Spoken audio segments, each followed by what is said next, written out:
Well, greetings and salutations, everybody. Welcome to my YouTube channel. My name is John Campea, and this is part 2 of our WandaVision Episode 7 spoiler discussion. Now, of course, part 1, as always, are on Fridays, and we do those in the afternoon, talking about the newest episode of WandaVision. But, we didn't have enough time. We went 3.5 hours. We still didn't have near enough time to get through all the questions that get sent in. I think we still have like 200 questions to get through.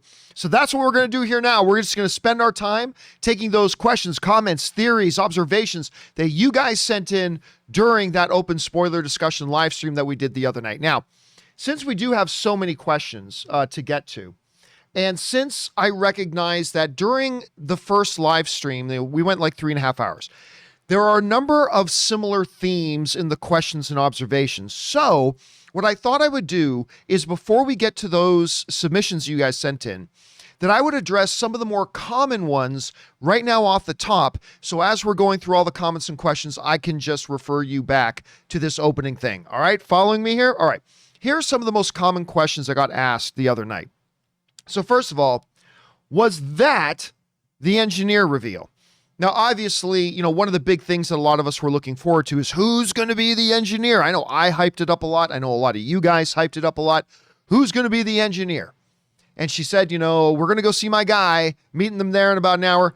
Then he goes, and was that sword soldier the engineer? I don't think it was. I don't think that sword, a Goodson or whatever her name was, I don't think that was the engineer that they were referring to. Now, it might have been. It might have been. I'm not totally convinced it wasn't her, but I have a feeling it probably wasn't. Now, again, I'm just guessing here, but my feeling is that we have still yet to meet the engineer.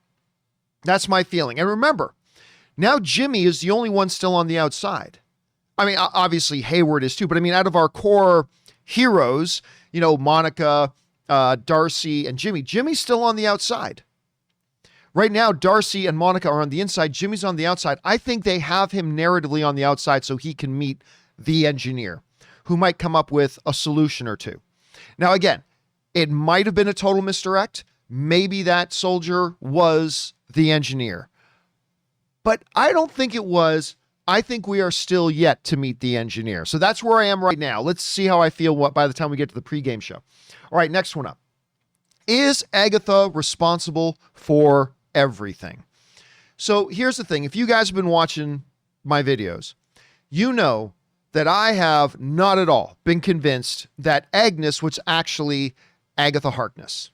Now, all the evidence was there. I mean, I talked about that ad nauseum. The brooch, the name, the witch suit, the witch costume she was wearing in the car. For all those things, I thought it just made it a little bit too obvious. Not to mention, there were a couple of other little things, like she seemed scared of Wanda, like when she looked at Herb and stuff like that. So I thought they made it too obvious that it was Agnes, plus a few little things that made it seem like she was scared of Wanda. So I was like, I don't think that's Agatha Harkness.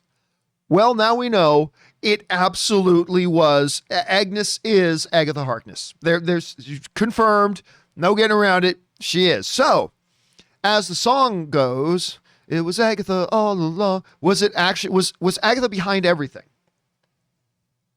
Is she actually the villain? I don't think so. I don't think so for two reasons. Number one, even in the little Agatha song, the intro to her own little 50s sitcom, it shows her showing up after Wanda had already created the 1950s Westview. After Wanda had already set up the Hex, Plus, it just shows her. Remember, I've been saying for a number of weeks now that I think there is something else at play besides just Wanda, but that's acting like whether it was a Mephisto or Nightmare or Dormammu or whatever, that was acting like a devil on her shoulder, like the old cartoons where you have an angel and a devil on your character's shoulder. The angel's trying to get the character to do good things. The devil's trying to get them to do bad things. And that's kind of what it looked like in the whole Agatha thing. That Agatha thing was just kind of manipulating some situations, but I never got the sense that she was ultimately responsible for everything. I never got that sense. I still think that. On top of that, with the whole basement in her house, it looks like she's serving somebody else. Now, that may not be true. Maybe I've heard some people say that maybe Agatha is Mephisto. Well, John, in the comic books, yeah, I understand that, but this isn't the comic books. This is the MCU. The MCU is not the comic books.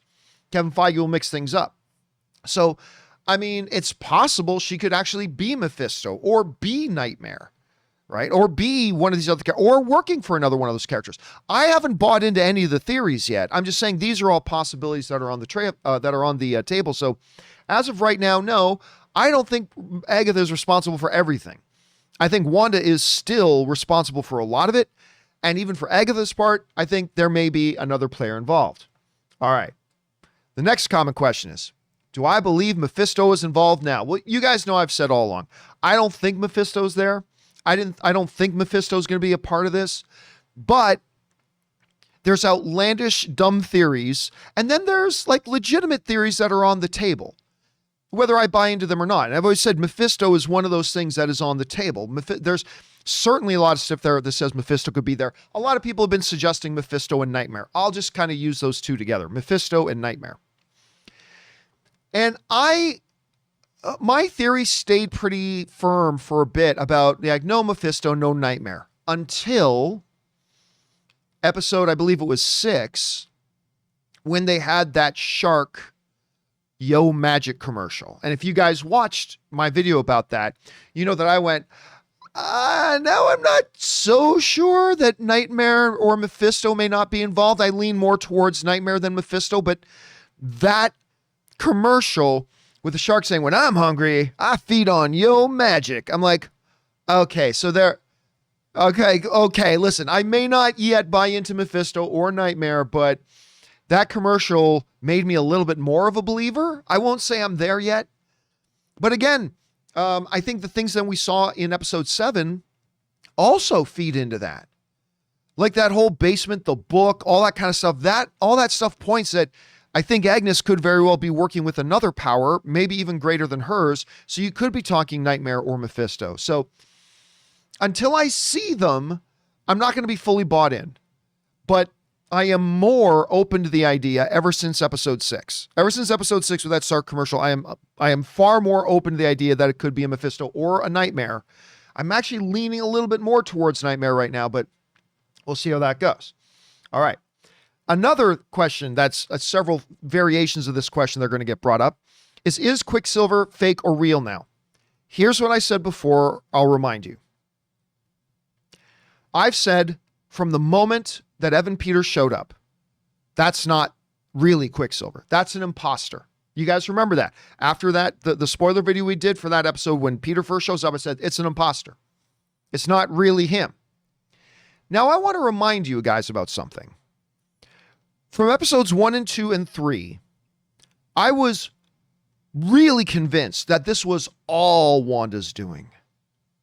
All Wanda's doing. Everything that is happening is Wanda. She is 100% behind everything.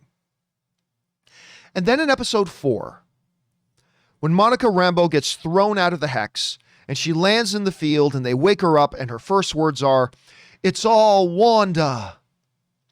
You remember what I said? I said, that doesn't prove my theory. I think that proves my theory's wrong. Monica confirming my theory that it's all Wanda was way too soon. It was way too early. And that is what actually changed my mind about my own theory. Monica confirming my theory made me throw my own theory out. It was too obvious. It was too obvious, too soon. I'm like, yeah, I know I should feel good that the character's confirming my theory, but I actually think the fact that she is confirming my theory in actuality disproves my theory. So I changed my mind at that point. I went to, you know what? No, I think Wanda's still mostly responsible, but I think there's another force at play here. I'm tempted to feel the same way about Quicksilver. Because you guys know, right from when Evan Peters showed up, I was very much, that's not the real Quicksilver. Either universe is Quicksilver. That's not the Fox Quicksilver. That's not the Aaron Taylor Johnson Quicksilver. It's an imposter. And then in this episode, episode 7, both Wanda and Vision confirmed that. Vision refers to him as that imposter Pietro.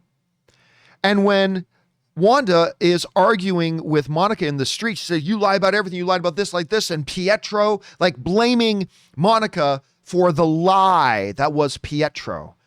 Right? So there you have it. Wanda and Vision are confirming my theory that this Quicksilver has been an imposter all along. Except the fact that they're confirming it makes me question it. Just like it's all Wanda, them confirming it made me doubt it. And now Wanda and Vision confirming that it's a fake Pietro is making me doubt my own theory again. Now I'm not ready yet to say that I think this is some form of Quicksilver. I'm not ready to say that yet. I'm still a little bit on the fence and still a little bit more leaning towards it's a fake imposter Quicksilver.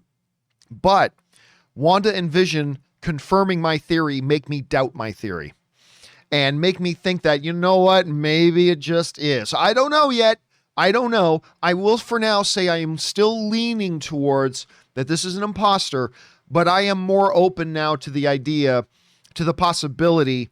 I won't be shocked to find out it is one of those other versions of Quicksilver. I won't be shocked. I'm still a little surprised, but not as shocked now. So that's where I'm at with that right now. All right. Another common question. Is that really Vision? You guys have known my theory on this for a while. I do not believe the Vision who is in this show is actually Vision.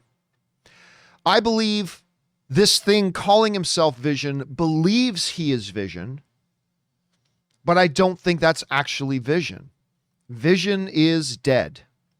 This is a recreation of sorts of that Vision, but it's not that Vision. And they've been dropping little hints confirming that along the way. The very fact that they keep referring to him as being dead. The fact that he can't exist outside of the hex. And even in episode 7, he drops that one line when he's talking about his and Wanda's past, and he says, feels like the memories of a completely different person, or feels like I'm talking about a different person, because he is talking about a different person. The real Vision isn't him. You know, I've explained it like this before. In the Spider-Man comics, there's this very controversial storyline, but very famous storyline. I think it was called the clone crisis or something like that. Anyway, where you find out that Peter Parker, who's been Peter Parker for a couple of years, isn't actually Peter Parker. The guy running around as Peter Parker thinks he's Peter Parker, but it turns out he's not actually Peter Parker. He's a clone of Peter Parker. And this all gets revealed. He's very confused. He finally, and anyway, the whole thing ends with this clone accepting that he's not actually the real Peter Parker, even though he thought he was for a long time. He accepts he's a clone, and he takes on the new name, Ben Reilly, and becomes the superhero, the Scarlet Spider. And I like to liken that situation to this Vision thing. I think we've got this being running around who honestly thinks he is Vision, but isn't actually Vision. And I think we are going to find that out. So that's my thoughts on that. All right. Next common question that we got. What happened to the twins? Well, a wholehearted, I don't know. I don't know. I don't think she killed them yet. Like, you guys know, I don't think the twins are getting out of this, right? You guys know, I've said right from the moment the twins showed up, the twins are not, I don't believe the twins are getting out of this series. But did Agatha kill them already off camera with something so dramatic? I doubt it. I doubt it.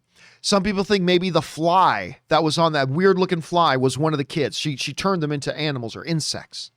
Some people think the fly was Mephisto, or listen, there's a lot of good theories, but maybe she teleported them into that jump kids cartoon or kids show that was on the TV. Whatever. I don't know what happened to them. I really don't. I have no clue. I just don't think they're dead yet. I don't think their role in this series has come to an end yet. I don't think their role in the series has come to an end. I think they will come to an end. And I could be wrong about that too. I'm just saying I don't think their role has come to an end yet. So that's what I'm thinking about that. All right. The last general question that I know we got a lot of was, did I see the post-credit scene? Yes, I did. I'm really not, I can be honest with you. On the one hand, it was great because I have sat through the credits of every single episode of WandaVision so far for nothing. And then this time, there was a post-credit scene, so that was very rewarding. Honestly, it was kind of a pointless post-credit scene. Okay, the Pietro or the Pietro imposter is still out there. Okay, but we knew that. We knew Monica was following Agnes and Wanda. So the fact that she got to the house, that's not a big thing. I mean, the line "Snooper's gonna snoop," that's a funny line. I like that.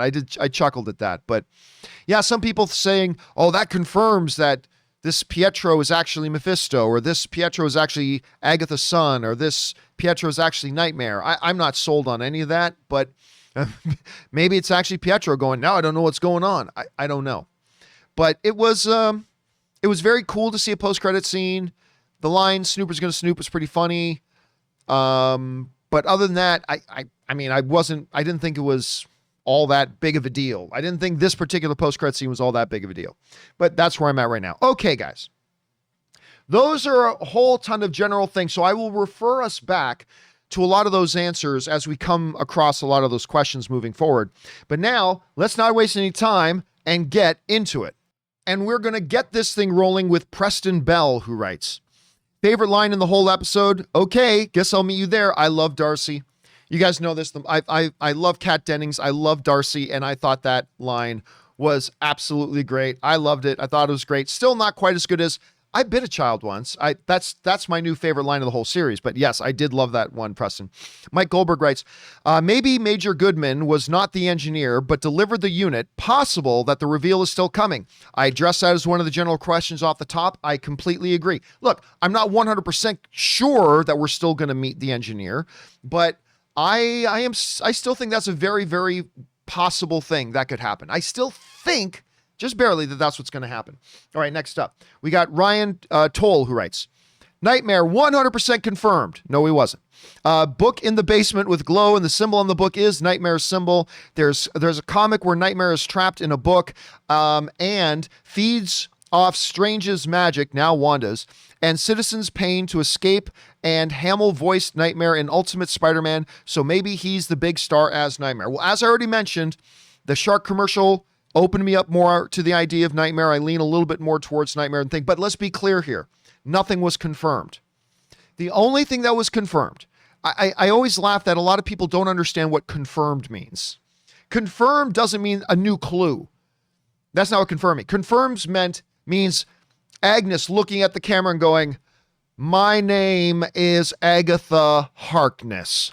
That confirmed that she's Agatha Harkness. Okay, so no, there's still other variables, but Ryan, like I said before, I am buying more into it. And that whole basement setup, that suggests she's working for somebody else, maybe trying to free somebody else.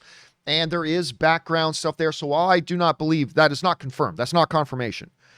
Her saying, "I need to free my master Nightmare," that's confirmation. This is not yet. But like I said, I am more and more starting to lean over to that way of thinking, Ryan. So I think you're onto something. We'll see how that plays out. All right, Ryan Lohner writes, "When you know it, this is the episode where I gave up on checking for a post-credit scene. I got spoiled reading the reviews." I tell you, man, I'm in the same place. Like, because I sit through the credits now and it's like, okay, getting ready to stop the credits. And then the credits came up. It's like, ooh, and now I believe, Ryan, now that we've broken the seal, I believe we're going to get post-credits for episode 8 and episode 9. I don't know that for a fact. I'm just saying I believe that.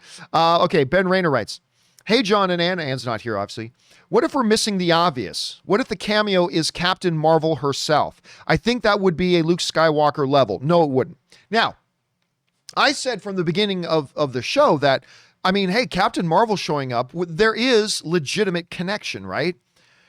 Her connection with Monica Rambeau. They already set up, there's some tension and drama going on between Captain Marvel and Rambeau. That's made clear. Now, again, I'll say the same thing that I said about Doctor Strange and the same thing about Spider-Man. And that is this. How is a current, ongoing, active MCU character showing up in an MCU show a Luke Skywalker level event? Captain Marvel is a current, ongoing, active MCU character that has her own movie and has another one of her own movies and was in Avengers, all that kind of stuff. How is a current active character in the MCU showing up in the MCU show a Luke Skywalker level event? It's not. It's not that big of a deal. It's cool. If Spidey shows up, that's cool. If Doctor Strange shows up, that's cool. If Captain Marvel shows up, that's cool. But is it really all that big of a deal? A current, active, ongoing MCU character shows up in an MCU show. Woo! Stop the presses. You know what I mean? So, I mean, but like I said from the beginning, I do think there's a legit chance Captain Marvel shows up because of that connection. Would I consider that a Luke Skywalker level event? A character we had not seen?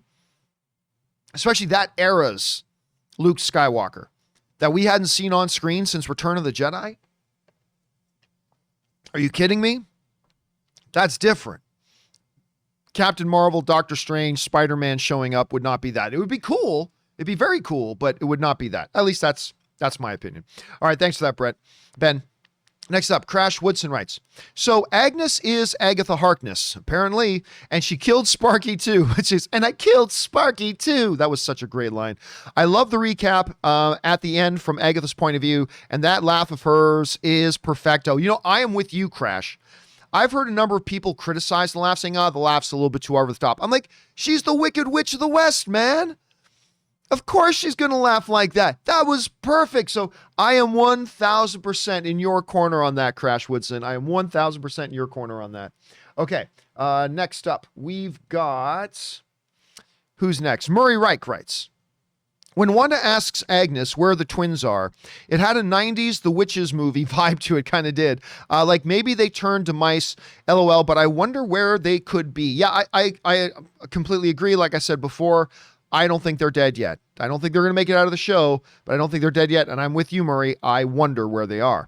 Andrew Vanderpool writes, I don't know the Major. I don't think the Major was the engineer. Clearly, I don't either. I mean, she might have been. I'm not convinced 100% that she's not, but I don't think she was. Was the engineer. She never acknowledged that she made it. Could have just been a delivery. I think Marvel loves us speculating. Again, like I said earlier in the off the top thing there, Andrew, I agree with you. Crash Woodson writes, love the scene where Monica was going back through the hex and also gets her powers. She also hears a lot of voices, memories now, like during the blip. Yeah, like she look, to go back to the Captain Marvel thing, she was recalling conversations between her and Captain Marvel. Like, listen, she may not have got her powers there. She may have had her powers all along. Now, you guys know me. Like there were two primary theories of mine that got demolished in episode 7. One, that it was too obvious that Agatha Harkness was Agnes. Turns out she was. So there's that. But the other one was, I didn't believe that we were going to see Monica get her powers this episode or this series. I thought we would see Monica Rambeau get her powers because in the comics, she's Photon. She's also Spectrum. She's also Captain Marvel for a time. I mean, she's got a lot of different names. I suspected we wouldn't see her get her powers until Captain Marvel 2, when they could really give exposition to it, you know? But they did decide to do it here, but it may not have been her getting her powers. It may have been just discovering that she had them. I don't know. We'll have to see. Daniel Qualls writes, one of two. Agatha Harkness. They knew we would read too much into it when her answer was plain and simple. Do you think imposter Pietro was, as Vision said, is Ralph, Scratch, or still unknown? Engineer was a letdown. Odds on another big cameo. Again, I don't even think that was the engineer. I don't think that was the engineer reveal. I think that's still to come. Might not be. I'm not sold on it, but I think it may still come. And yeah, you guys know my thoughts on Pietro. I still think it is fake, but the confirmation by Wanda and Vision that he's fake, that makes me doubt it a little bit. That makes me doubt a little bit. So I refer you back to my opening answer on that one, but it does make me doubt a little bit, Daniel. 2 of 2 for Daniel. Or do you think the reveal of Agatha Harkness was the cameo? Oh, no, that wasn't the cameo. Also, Monica is officially powered up. Yep. Also, I feel like Wanda isn't going to go full villain anymore. I mean, it's possible she doesn't. And I'm going to be honest with you. Like, I always want to be careful not to be one of these whiny bitches, and we are all at some time or another one of those whiny bitches, myself included. But I don't want this to be a case where I'm one of those whiny bitches that goes, they didn't do what I wanted them to do in the show, therefore I think it sucks. I don't want to do that.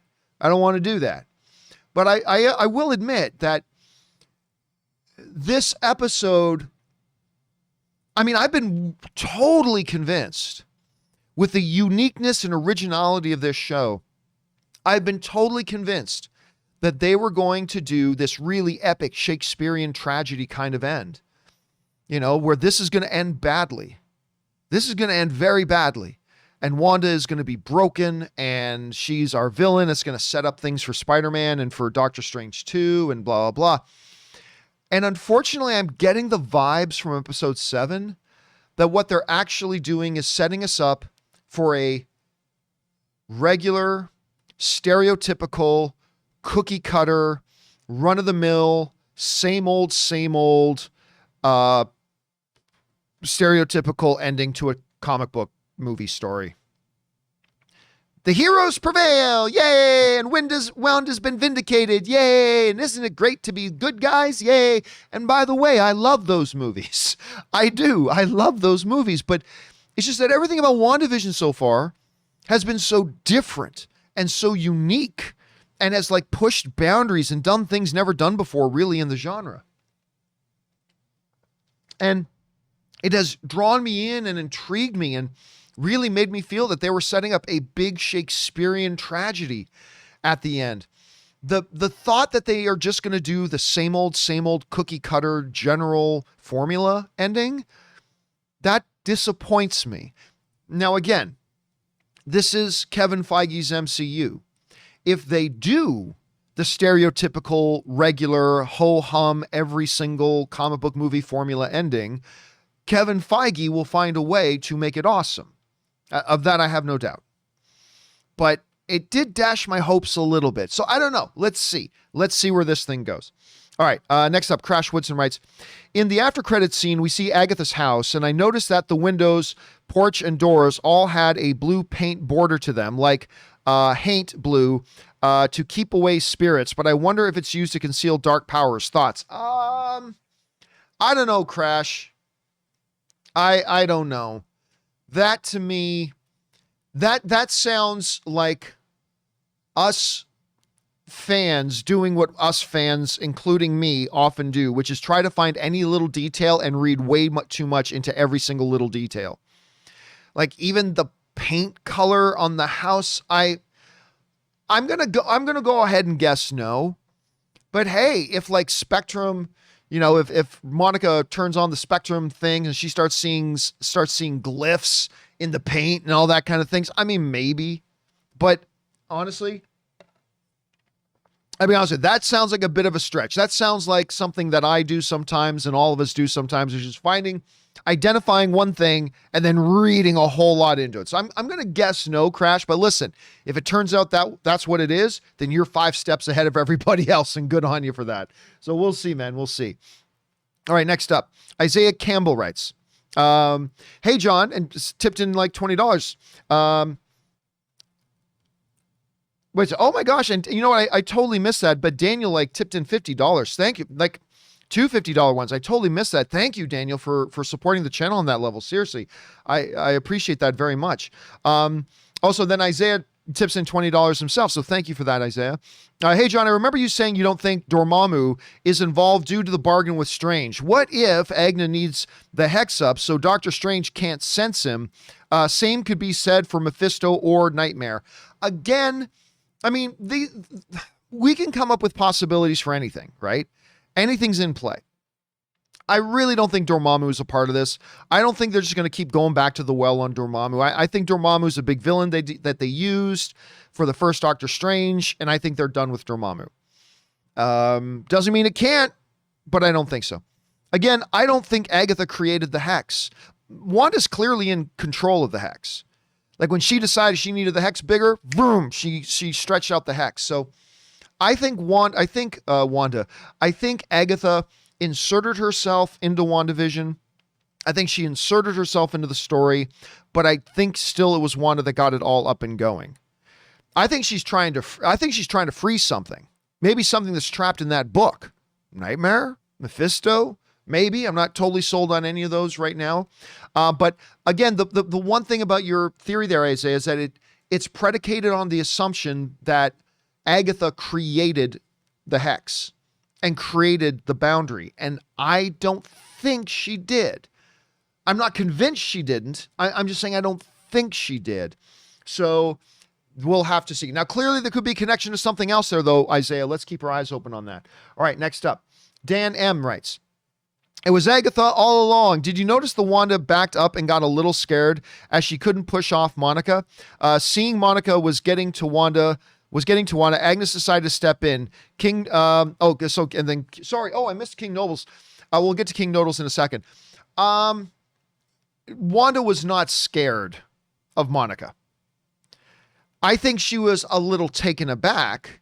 Like, listen, if you're hanging out with your buddy and you give him a slap on his back, and then he gives you a slap on yours and you fly 10 feet, and then when you look back at him, he's got crab legs coming out of his face and his eyes are glowing, I don't know, green, you're going to be taken aback because you never knew that about your buddy.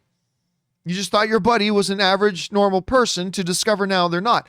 I think Wanda was just a matter of she realized, oh, this Monica is an enhanced being. She is a metahuman. And I think that caught her for a second. That threw her off. But she wasn't scared of her. Looking back at her and saying, don't make me hurt you. Wanda right now is afraid of nothing. Wanda Maximoff fears nothing. I mean, she may fear losing Vision. She may fear losing her kids. But as far as her own person, she fears nothing. She walked up into Thanos' grill, and when he said, I don't even know who you are, she's so blood-curdlingly cold, said to him, you will. I'm going to beat your ass, Thanos. You think Wanda is scared of some little sword agent? Oh, this little sword agent's got glowing blue eyes and might have a little bit of power. Good for you, sword agent. Yeah, I went toe-to-toe with Thanos. I'm good. Yeah, no. Wanda Maximoff fears nothing as far as, like, was she taken aback? Was she surprised? I think yes. Was she in fear? No. All right. King Noble wrote in, well, you were right, John. Agatha killed that dog. Yep. I mean, but I didn't know she was Agatha. But I mean, come on. I can't take credit for that. We all knew. Agnes killed that dog. We said that. I mean, Agnes killed that dog. Clearly, I didn't know why. I still don't know why. But clearly, Agnes killed that dog. Or Agatha, as it would, killed that dog. All right. Kevin Adams writes, confirmed, Agatha has some involvement in Pietro arriving. Unconfirmed whether he's a puppet or another player in disguise. I don't think I'd say it's confirmed. Because other people have theories that she only started to mess with Pietro once he arrived at her door. I believe you are right, Kevin. I believe she is what brought him in. But we can't say that's confirmed. All we can confirm is that she is meddling with Pietro. That's clear. That was confirmed. They showed that in the thing. But whether or not she was actually involved in bringing him there, I don't think right now we can say that's confirmed. But it is what I believe. It is what I believe. The billion-dollar question right now, Kevin, is whether he's a puppet or another player in disguise. That I don't know. I'll lean towards player in disguise right now, but honestly, my cop-out answer is I don't know. Dan M. writes, WTF happens to the kids, turn to pets. I refer you back to my original answer on that. I really don't know. Ogeman654 writes, surely that soldier wasn't the big aerospace engineer we were hearing about, right? Also, I guess it was Agatha all along, and are the twins dead? Okay, so every one of those things, Ogeman, I refer to in those beginning opening questions. Again, just let me say, I don't think, I agree with you. I don't think that aerospace engineer was actually that Goodman soldier. I don't think it was. It might have been. I'm not convinced it wasn't, but I kind of lean towards that it wasn't. Fanimator writes, OMG, that ending. The ending song was so catchy. That was a very catchy tune. What happened to the twins? Disappointed by the engineer. Agatha all along. And again, I addressed all those in the beginning. But you're so right, Phantomator. That was brilliant. That little Agatha thing at the end, I thought that was brilliant. I loved it. All right, next up, AKA Alan writes, "Hey, John and Anne. My first time saying hello to Anne. Unfortunately, she's not here right now. The last few minutes of WandaVision blew my mind and was the first time I had a sense of clarity as to what is happening. That post-credit scene." Yes, I think you're right. While there are still a lot of questions hanging in the air, Alan, a lot of questions still hanging in the air, we are now forming a clearer picture of what is happening, right? And remember, I said when that Shark Yo Magic commercial came on, I put out on Twitter and I said, I think this commercial just gave us the general idea about what this series is about. I think that one commercial gave us a general blueprint of what this series is about. There's an antagonistic player involved that is trying to feed off of Wanda, feed off of her magic, or whatever we're going to call it, right? And the shark saying in the commercial, when I'm hungry, I feed on yo magic. So, and now that we've got the Agatha reveal, and now that we saw that basement, I think you're right. We are getting now an outline, a picture of what is going on here. But that still leaves us with a lot of unanswered questions. And I said this the other day, and I'll say it again. To me, the biggest question I still have in my mind isn't who's Agatha working with, if anyone at all. Did Wanda start this whole thing, or did Agatha start this whole thing? Those aren't my biggest questions. My biggest question is still what's the deal with Pietro? What's the deal with the Evan Peters character? Is he an imposter like I've thought the whole time? Is he not? Like, I'm starting to wonder if he's not. I mean, I don't know. That's, to me, the billion-dollar question, Alan. Thanks a lot for saying that in, man. All right. Visions writes, I want to see everyone in Westview versus Sword in episode 9. That would be a pretty one-sided fight. Sword is military. Everybody in Westview are civilians, if you don't count Vision and Wanda, of course, or Agatha, or I guess Monica now. But yeah, I don't think that's going to be the fight. There's a big fight coming, but I don't think that's going to be the fight. We'll see. James Hoffman writes, lyrics, who's been messing up everything? Who's been pulling every evil string? It's been Agatha all along. Did Agatha create the sitcom fantasy or just manipulate it? Like I said earlier, I believe manipulated it. I believe has been interfering with it for her own purposes. I believe the opening of that thing shows her arriving after it had started. So that's my thought on it right now, James. Maybe I'm right, maybe I'm wrong, but that's what I think the Agatha song thing told us. And again, we saw that Wanda is in control of the hex. Like when she decides she needed to expand it to save Vision, she just boom, bang, and the thing expands. She's in control of it. And she's had knowledge that she's in control of it. So I'm going to guess that, James. That's my guess on that. Thanks for sending that in. Next up, Telephone Productions writes, hey, John. Is it just me or did anyone else dislike how Monica got her powers? I think they could have done it in a better way. Thoughts? And we need more Anne on the show. Yeah, Anne, unfortunately, or fortunately for us, Anne has her own full-time job. So she's not available to be on the show an awful lot because quite often when I'm making my videos, it's during the workday when she's actually working, unfortunately. I don't think she got her powers just from going in and out of the hex. If that's the case, then everybody can just start running in and out of the hex. And now you've got 15 new Avengers teams, right? So my thought is that no, my thought is she may have had those powers all along. Maybe from her early exposure to an Infinity Stone, maybe her being around Captain Marvel, maybe her being around the Kree, or the Skrulls, I should say. So I don't know. I think there may be a possibility here that she had powers dormant already through a number of other things. Again, otherwise, her going in and out, really, that's all it takes to make a superpower person? That's all it takes to make a superhero? Somebody walk in and out of that wall? So is Agent Franklin, the beekeeper, is he going to pop up with superpowers? I don't know. Maybe. So I don't know. We'll see, man. We'll see. But I see what you're saying, Telephone Productions. I totally do. Casey McNatt writes, hey, John. Here's the thing. I have a theory that we haven't seen the aerospace engineer just yet, simply because Paris had an interview before this episode, and she said, this is the actress who played Monica, and she said she can't wait to see what people's reactions are finding out who the engineer is. Why would she build it up that much if it was a dud like that, unless she was trolling everybody?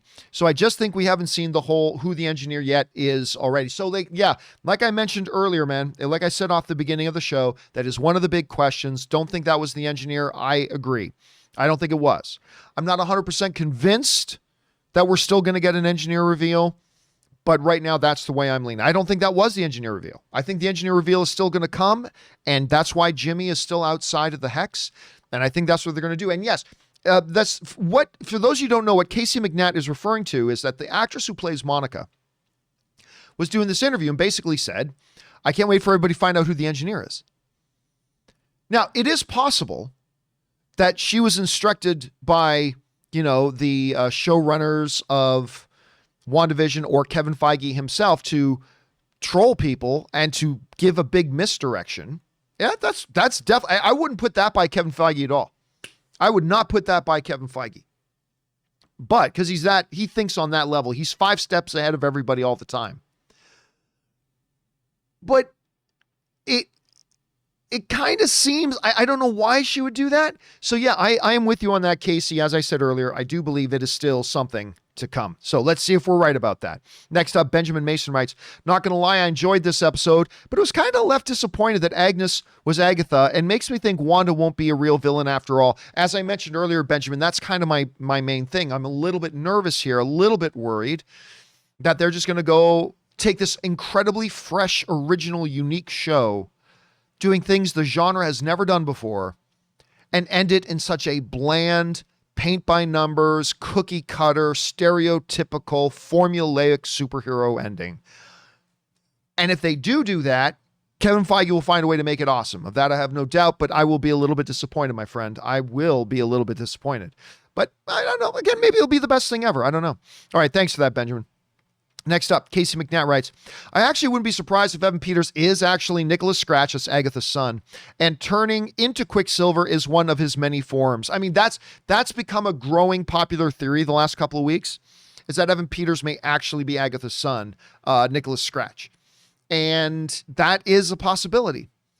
But again, I just become a little doubtful. Like I said earlier, when Vision confirms that's not really Quicksilver, and Wanda confirms that's not really Quicksilver, it makes me think maybe it is. I mean, I don't know. We'll see. All right, Brian Learns Stuff. I love that username. Writes, wait. At the beginning, how were the agents outside of the Hex running away included in the broadcast? A goof or intentional?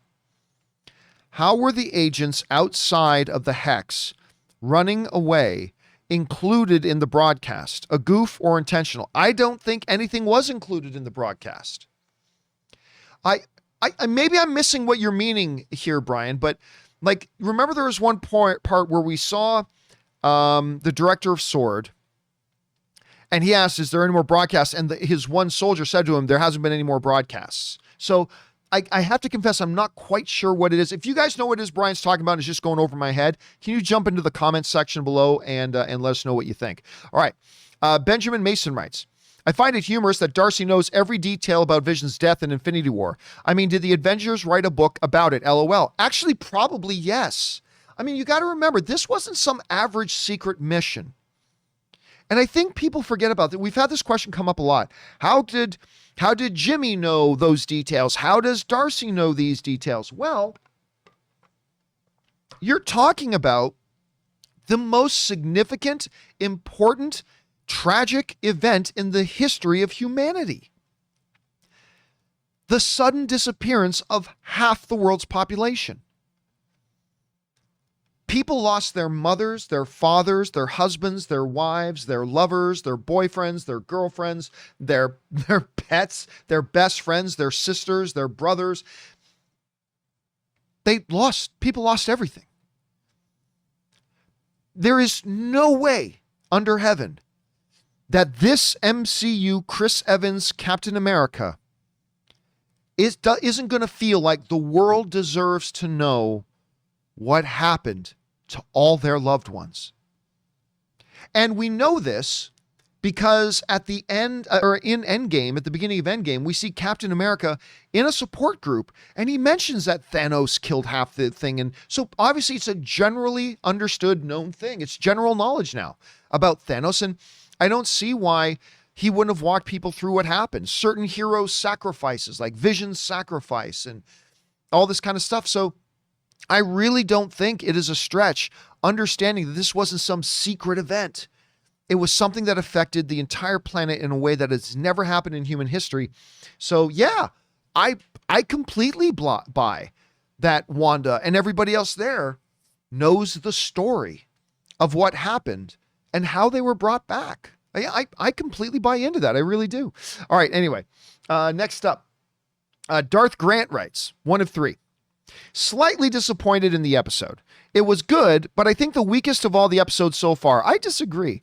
The aerospace engineer reveal was a big letdown. I feel they could have written the discussion about the engineers different as to not make it seem like the person were more important than they intended them to be. I'm not mad it wasn't an important character, just that they built it up to be. Well, okay, you already know what I think about the engineer. You know I still think the engineer reveal is still to come. But you said there, Darth Grant, that they built it up to be big. My question is, did they? Did they really? Because they really didn't. It was really more us, and I include myself in this too. This is what we fans do, and I'm as guilty of it as anybody else. If you really want to look at what WandaVision the show did, in terms of building up the hype of the engineer, they literally said 2 lines. 2 lines. 1 line in 1 episode.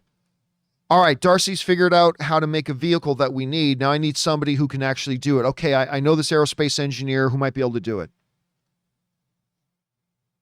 Was that really a big hype up? I know a person whose intelligence transcends known space and time, who, yea, verily, Darcy, can construct such a machine that you've described. And this person, nay, a hero, will build this incredible machine that will take us into the thing because of the intelligence of this person I know. All right, I know an aerospace engineer who can do that. Did they really build it up? And then in the next episode, all right, going to meet my guy in an hour. Going to meet my guy in an hour over the ridge. Is that really a big hype up thing? Jimmy, Darcy, we need to be on the move. This insane person, nay, hero, who has thus constructed the machine, Darcy, that you have explained and charted out for us, will meet us at the appointed hour over yon vale. And prepare thine eyes for the glory of this aerospace engineer whom you do not yet know. But you will know. Oh, you will know. Henceforth, let us proceed and meet with sails unfurled this aerospace engineer. That's not what they said. They said, okay, got to meet my guy in an hour. So really, all they did was say, I know an aerospace engineer who may be able to build that. And then in the next episode, we got to meet my guy in an hour. Let's go. That was it.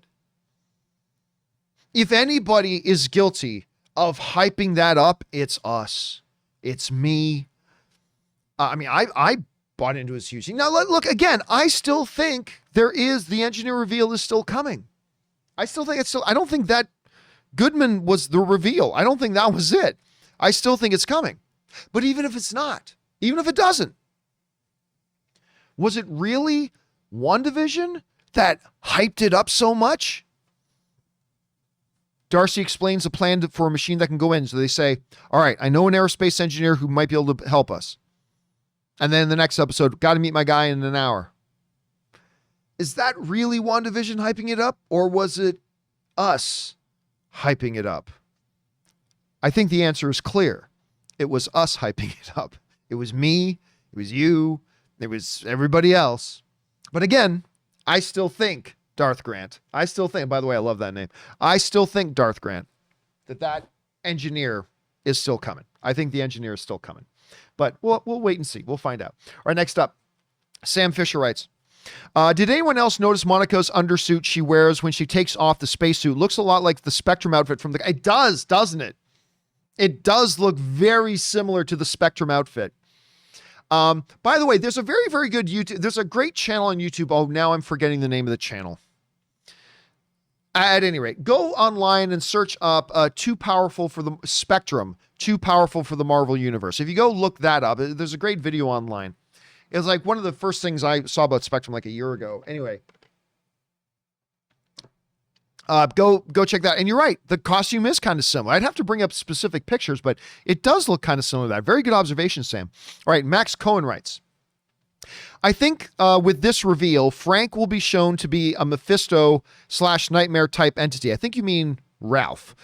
Entity. 2, which Agatha made a pact with her husband for power to steal Wanda's power. Yeah, listen, the Ralph thing is still kind of crazy, right? What is going on with this Ralph thing? I'm not really clear. Is Ralph just a fictional, imaginary person she met up for her character? Or is it her dark spouse, Nightmare, who's trapped in that book, or Mephisto, or somebody else? I mean, that's a good question too. That's still one of those lingering questions that we still don't have an answer to about what is going on with Ralph. Maybe it's Mephisto, maybe it's Nightmare, maybe it's something else, or maybe it's just a fictitious off-screen husband that she made up just for the role. Maybe, we'll see. It's a good observation though, Max.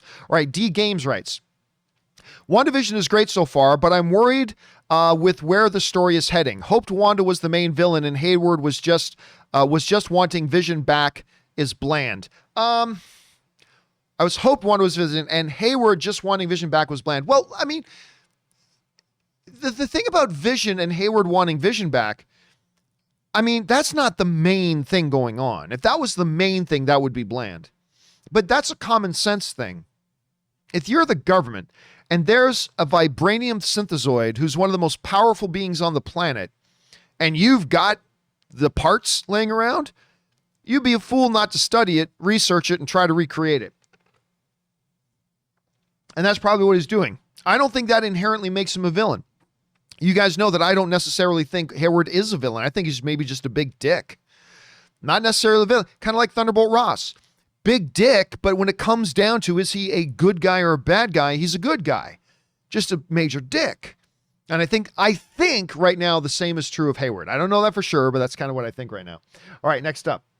Jack Wolf writes, you know, people are thinking the engineer is the army lady, but I'm not so sure. Monica specifically referred to them as a guy last week. Got to go meet my guy. I mean, that could be gender neutral. I mean, there are people who use the term guy, gender neutral. We've all seen a show where a girl shows up to meet her girlfriend. She goes, hey guys. Is she calling them males? No, it can be. I just think the term guy can be used as a gender neutral term. We do recognize it more being male. So there's that. I still don't think he's been revealed yet, but as I've already revealed, Jack, I agree with you. I still think the engineer is still to come. I don't know that for sure, but that's still what I think. Max Cohen writes, also with that Nexus commercial, which is a whole new ball game, that Nexus commercial, I think it proves what I said weeks ago that you dismissed, that they are at Westview, because that location is a nexus of all realities. Hex couldn't be made anywhere else. I still don't necessarily buy into that. Now, the nexus of all realities, this thing is bonkers. Because if the nexus of all realities, it's not something I ever would have thought that they would use in the movies or in the MCU. It's not anything I ever would have thought they would use in the MCU. And just because they say it in the commercial doesn't necessarily mean they're going to use it. But if they do, that changes everything. Like, I'm not kidding. That changes everything.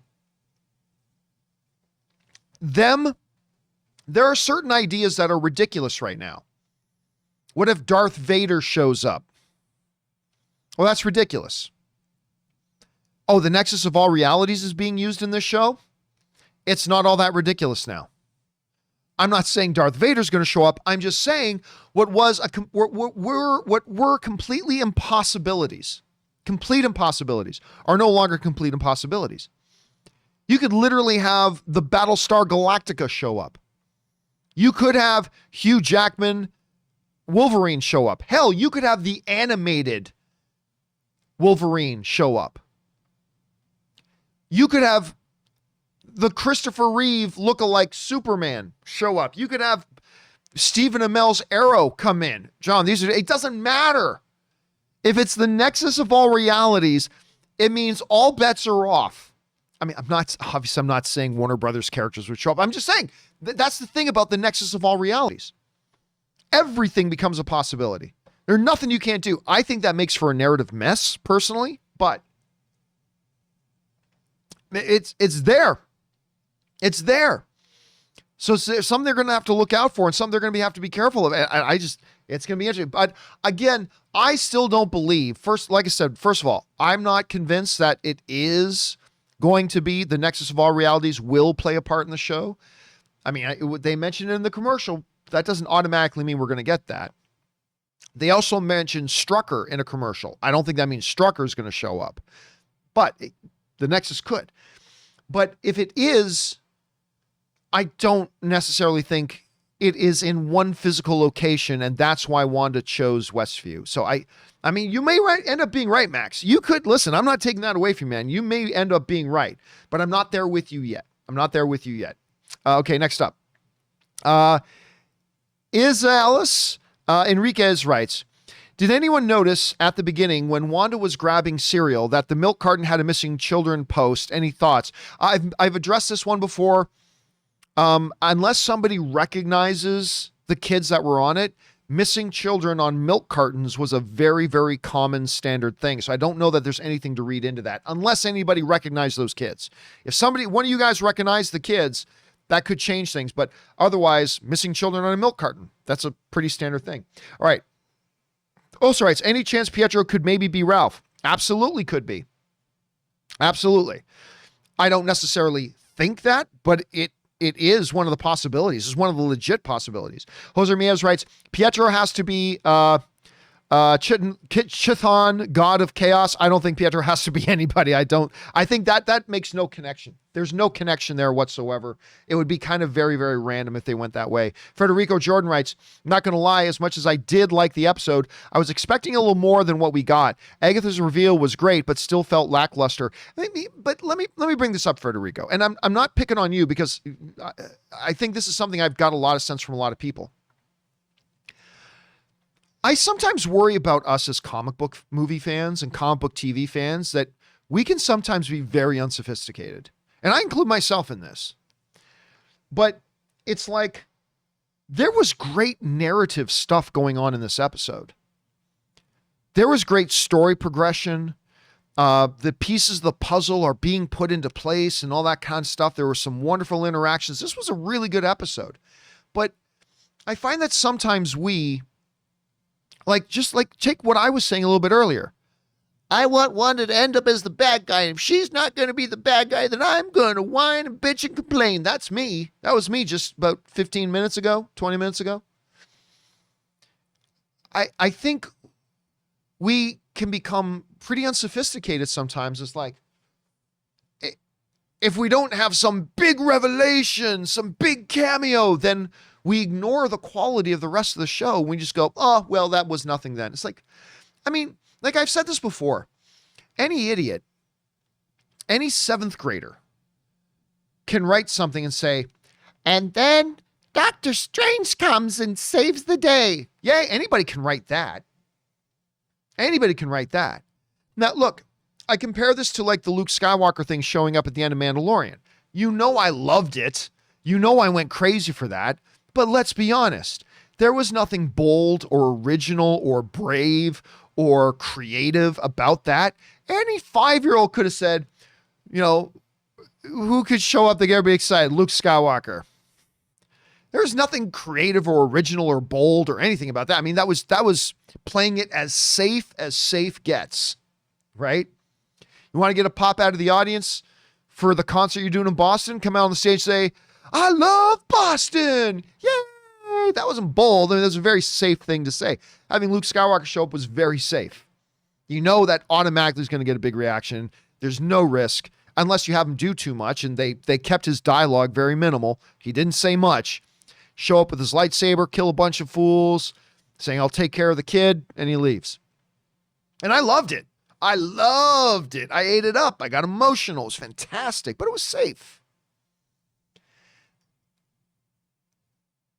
I think sometimes as comic book movie fans and television fans, and I include myself in this, we just look for the simple, safe, easy things.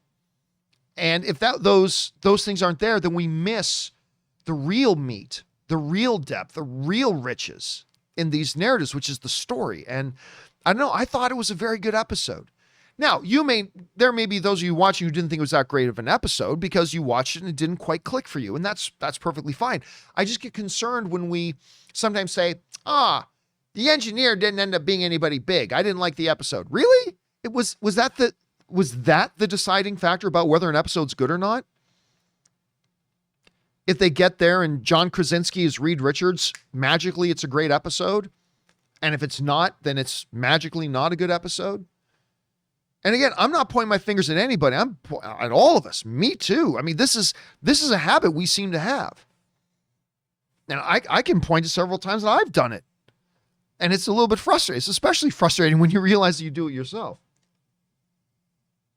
But anyway, I thought it was a really good episode. I did. Not the best episode of the thing yet, but I thought it was a really good episode. And again, we could very well still see that engineer.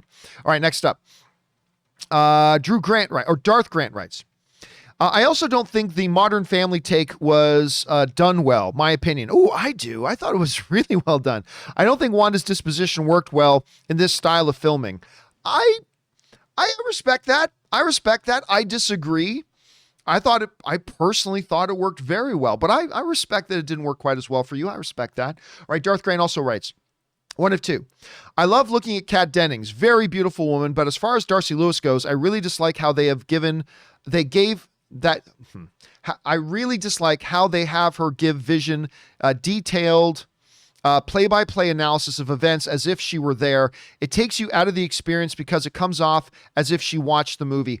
Again, I 1,000% disagree. I think all of the stuff that happened that predicated the most devastating event in the history of mankind would have been well documented and shared with the world. I think that's very reasonable that happened. I think it's because there's no way that the Chris Evans Captain America of the MCU, when you know that character, there's no way he doesn't feel an obligation to share the details of what happened. And that a report would have been made for the government, and that report would have been made public.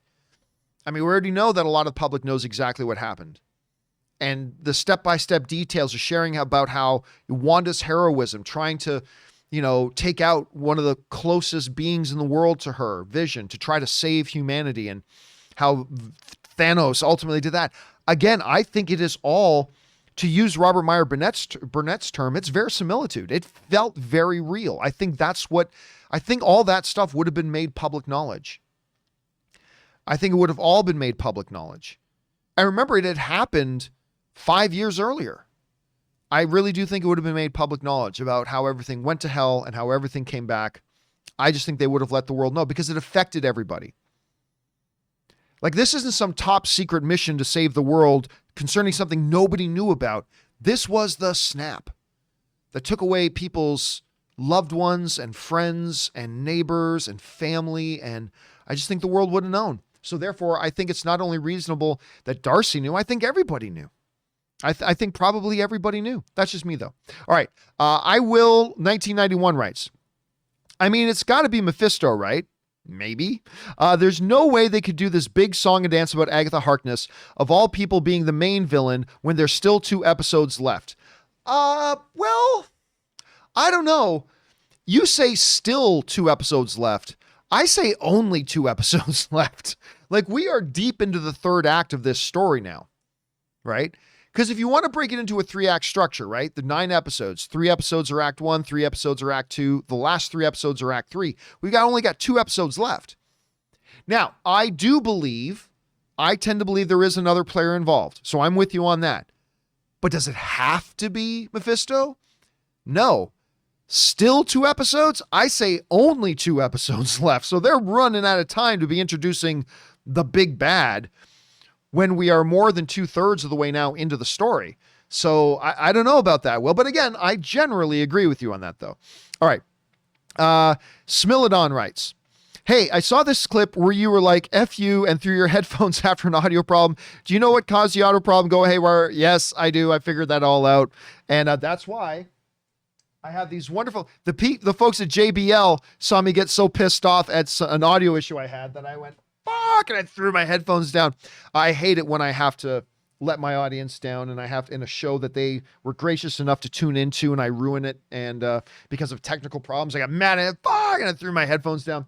JBL, though, got me those great new headphones. So thank you, JBL. All right, Jamie Diaz writes, that book in Agatha's basement told me one thing. The cameo will be Nick Cage as Ghost Rider. Oh my God. Wouldn't that be something? There's a lot of theories out there. I've seen Keanu Reeves as Ghost Rider. Theory. Maybe it's Nightmare. Maybe it's Mephisto. A lot of them. But wouldn't that be funny if we saw Nick Cage's Ghost Rider come out of there? All right, Chris Gonzalez writes, that end credit scene tells me that Ralph, Evan Peters, tells me that's Ralph, Evan Peters, that Agnes keeps talking about. Thoughts? I mean, I don't know. Like, I thought I had a very firm handle on what was going on with Evan Peters. He's an imposter. Maybe an imposter as just another unknown, maybe the missing witness protection person, maybe some random Westview person, maybe Mephisto, maybe Nightmare, maybe Ralph, maybe Agatha's son. But now that Wanda and Vision confirmed that it's not the real Quicksilver, it makes me have my doubts. Now I'm thinking maybe it is the real Quicksilver. I don't know. But yeah, Ralph is on the table. Ralph is definitely on the table. All right, Benjamin Mason writes, I'm curious where the story goes from here. I'm really hoping it's not Agatha teaching Wanda sorcery. Also, with Agatha behind it all along, it kind of cheapens the weight of Wanda's madness, just me. But remember, see, this is key. It going back to what I said before, it didn't look like Agatha was actually doing anything other than influencing everything, right? Or trying to manipulate the situation. I still feel, even after watching the Agatha stuff, I think that just reaffirms that a lot of this is Wanda. So I don't know. We'll see where they go with that, Benjamin. All right, next up. Darth Grant writes, congratulations. This is the second time they did this analysis stuff. It doesn't work in my opinion. Be that as it may, I'm 99% sure Doctor Strange is the cameo now. And it could be Strange. Like, listen, remember, Kevin Feige said this is a story arc that involves WandaVision, Spider-Man 3, and Doctor Strange 2. So there is obviously a connection there. Could be Doctor Strange. However, Doctor Strange showing up is nothing. That's nothing. What's the seriously, how is that a big deal? Somebody who's never been in the MCU, that would be a big deal. A current, ongoing, active MCU character who had his own movie, has another new movie coming out, has been in the Avengers movie. Oh, he pops up in another MCU show. That's not a big deal. That's nothing. It's cool. So if it is Doctor Strange, that's cool. But it ain't no big event. It's no big, like, if Dr. Banner shows up, that's not a big deal. If Spider-Man shows up, that's not a big deal. If Thor shows up, it's not a big deal. It's cool, but these are already characters who are already running around in the MCU with their own movies and being in the Avengers movies. Well, it's like, oh, they showed up in another one. They show up in these all the time. Again, I just don't see it as a big reveal. That's all. But again, there are narrative connections, so maybe. All right, Eden writes, hey, John, love your show. Thank you so much, Eden.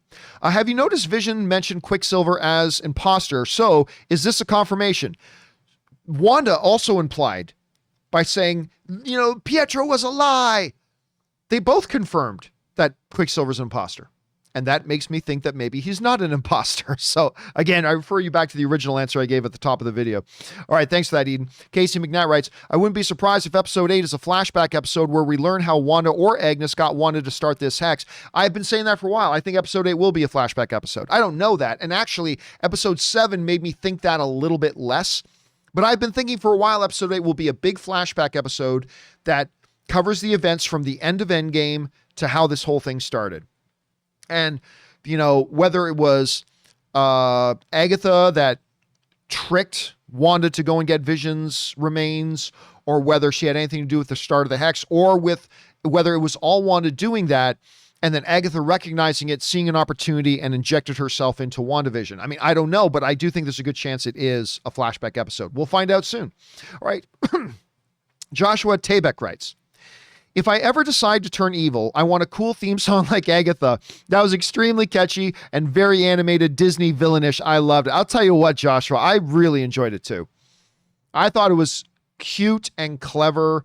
I mean, they very easily could have just gone, my name is Agatha Harkness. Nice to meet you, dear. And just left it at that. But instead, they're still playing into the whole sitcom thing. They're still playing it all into this whole, it's a show thing. Gave her own little intro scene. I thought it was really well done, and I enjoyed it a lot too, Joshua. I really did. All right, next up.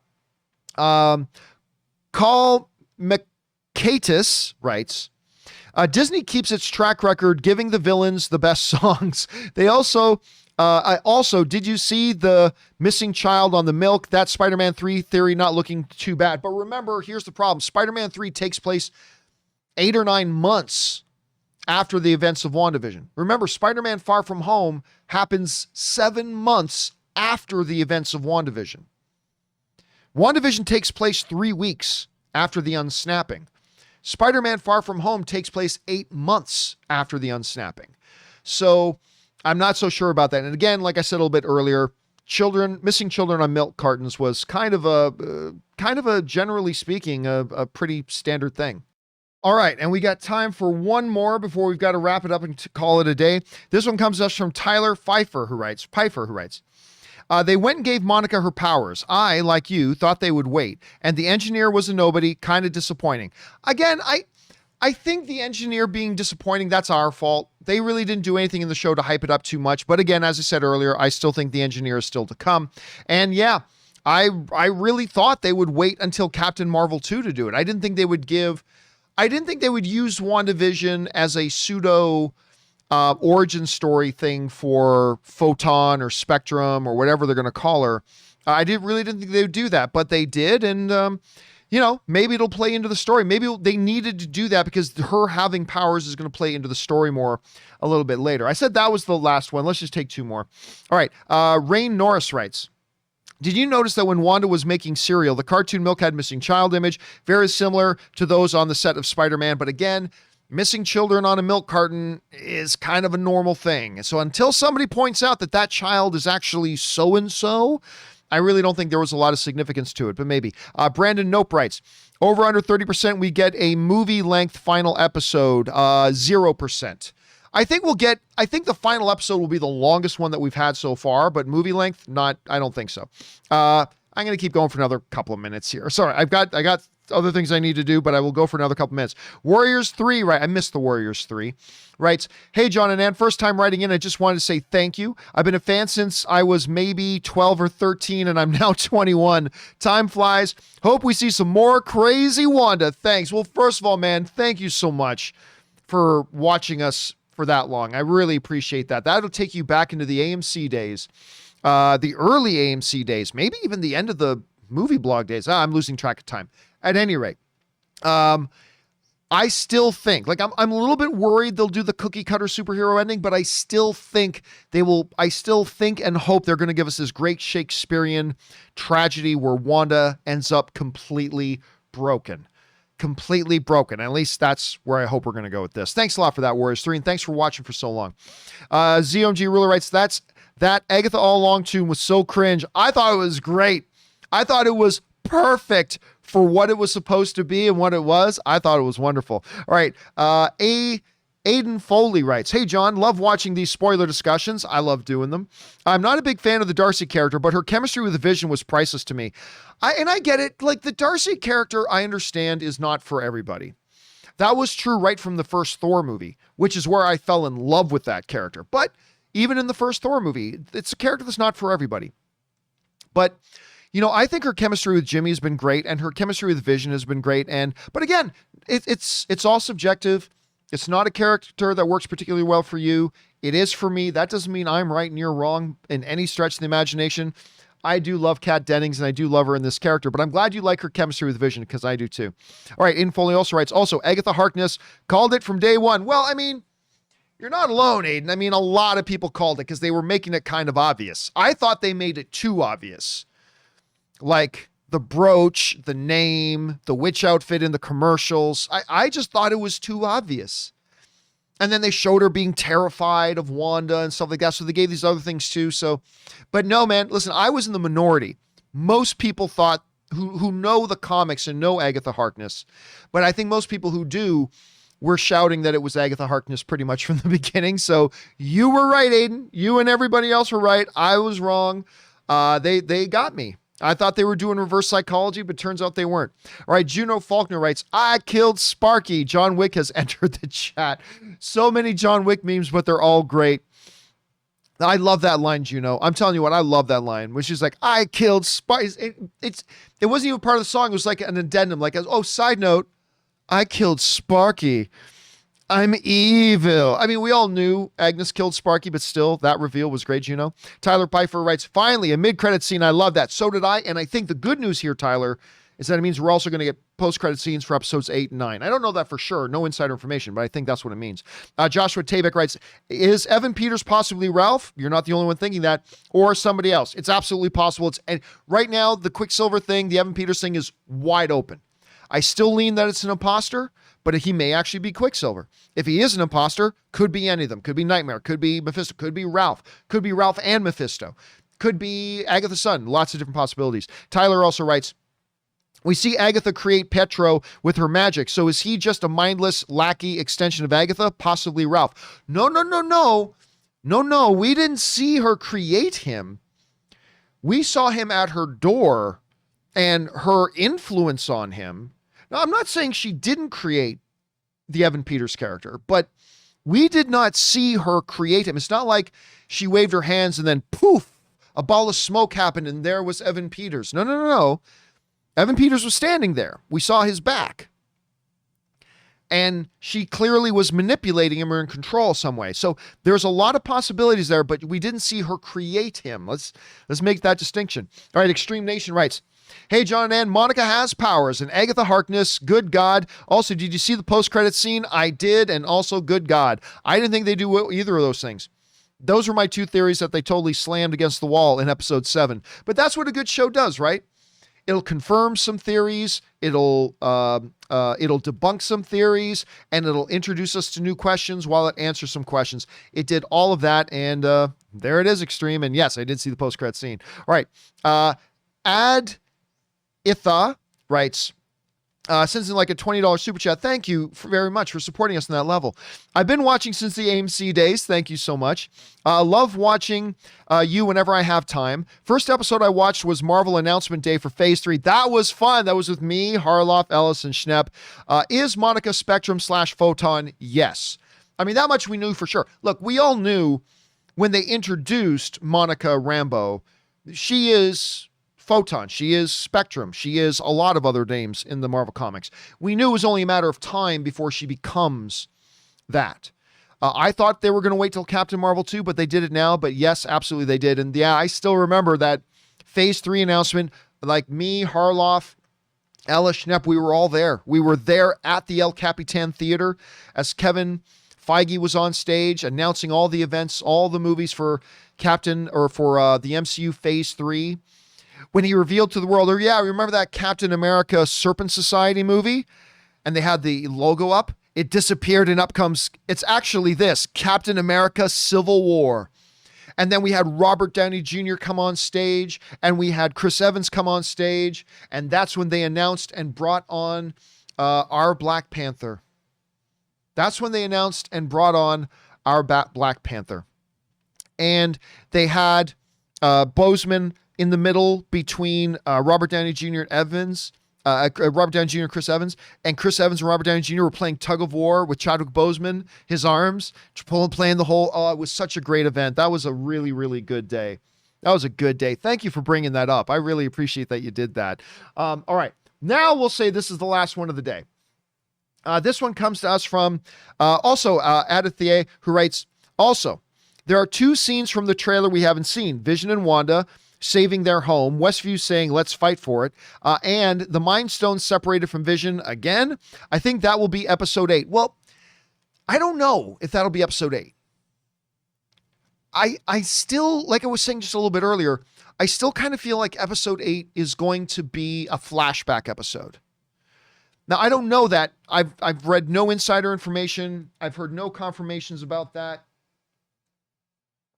I have no official reason to believe that, other than the fact that that's what I think they're going to do. But I think we're going to get a flashback episode in 8, which would, I mean, obviously we all understand why they wouldn't show any of that in any of the trailers or commercials. And then maybe that stuff is episode 9. My fear, of course, for episode 9 is, if it's then let's fight for a home, then it's going to be the stereotypical comic book ending. But I kind of hope they go a little bit of Shakespearean tragedy. All right, thanks a lot for sending that in. And listen, guys, that'll do it for this installment of our WandaVision spoiler discussion, part 2 of episode 7. There will, of course, be a part 3 and, if necessary, part 4. Look for part 3 coming out tomorrow. Guys, don't forget, we will get through all the remainder of the questions that got sent in. Just hang in tight with us a little bit. I am, unfortunately, it is Saturday, it's the weekend, and I am a little bit, I am time committed today, so I only had about an hour and a half to come in here and do this one. So thank you for your patience and indulgence. Special thank you again to all you guys who sent in the questions, because you give us great fun things to talk about. And, of course, you support this channel while you do it. And all of us involved with the John Campea Show, thank you guys very, very much for that. All right, guys, thanks a lot for being here. My name's John Campea, and until next time, I killed Sparky.